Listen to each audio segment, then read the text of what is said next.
पर जश्न जरूर मनाएंगे, अपनी जीत पर उत्साहित जरूर होंगे, पर किसी दूसरे का बुरा देखकर हम लोग जश्न मनाएं या किसी दूसरे की डाउनफॉल पर हम लोग उत्साहित हो, ये हम लोग के संस्कार कतई नहीं हो सकते। और ये एक शुरुआत है, अभी हम लोग को कई सीढ़ियां चढ़नी बाकी है, अभी कई मंजिलें हैं जो हम लोग को हासिल करनी है। और मैंने हमेशा कहा, लोकसभा का चुनाव हम लोग के लिए मात्र एक पड़ाव है।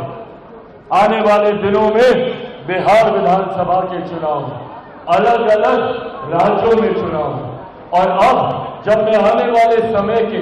दौर का मैं जिक्र कर रहा हूं, इतिहास का मैंने जिक्र किया, वो पन्ना आज से वही बंद होता है। इतिहास में ये तमाम बातें दर्ज हैं, बस इतिहास की बातों से, इतिहास में मिले हुए अनुभव से हम लोगों को सीख लेनी है, पर अब उन बातों को वही समाप्त करके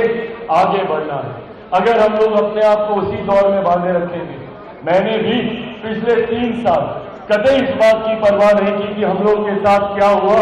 और क्यों हुआ। मेरे पास मात्र 2 विकल्प थे, या तो मैं उन परिस्थितियों पे रोता रहता, क्राई बेबी कहा जाता है, मैं रोता रहता और अपनी परिस्थितियों को दोष देता रहता कि भैया मेरे साथ ही ऐसा क्यों हुआ,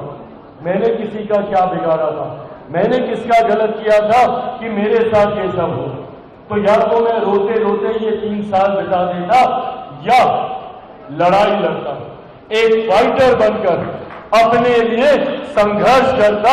अपने लिए परिस्थितियों को बदलने का प्रयास करता। मैंने दूसरे विकल्प को चुना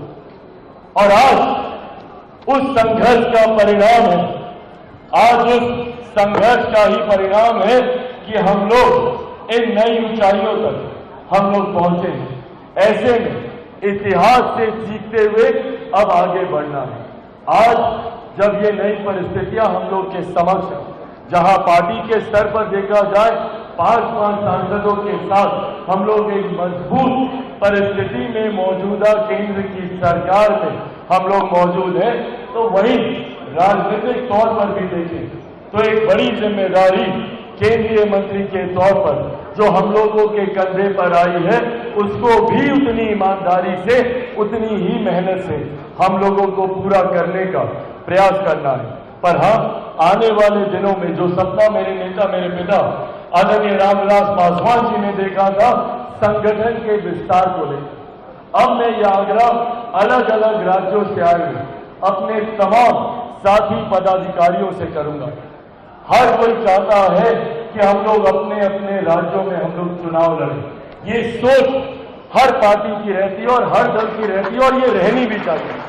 ये स्वाभाविक सी सोच है। पर ऐसे में मेहनत भी हम ही लोगों को करनी होगी।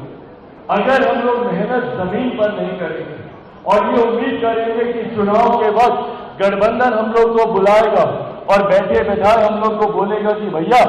आप इतनी सीटें ले लीजिए और चुनाव लड़ लीजिए, ऐसा कतई नहीं होने वाला। ऐसे में हम लोगों को पहले वो ताकत अर्जित करनी होगी जिस ताकत की वजह से हम लोग अपने संगठन को उस मजबूती तक पहुंचा सके कि कोई भी गठबंधन हम लोगों की अनदेखी ना कर सके। आज जिस तरीके से बिहार में हम लोगों ने पार्टी को उस ऊंचाइयों तक हम लोग लेकर गए, जिसका श्रेय मैं पार्टी के बिहार प्रदेश के अपने तमाम पदाधिकारी साथियों को दूंगा और विशेष तौर पर पार्टी का नेतृत्व कर रहे हमारे प्रदेश अध्यक्ष राजू तिवारी जी को दूंगा, जिन्होंने मजबूती से पार्टी का नेतृत्व प्रदेश में करने का काम किया। ऐसे में मौजूद मैं यहाँ पर हर प्रदेश के अपने प्रदेश अध्यक्ष से यह आग्रह करूंगा कि अपने अपने राज्यों में पार्टी के संगठन पर अब आप लोग ध्यान दें।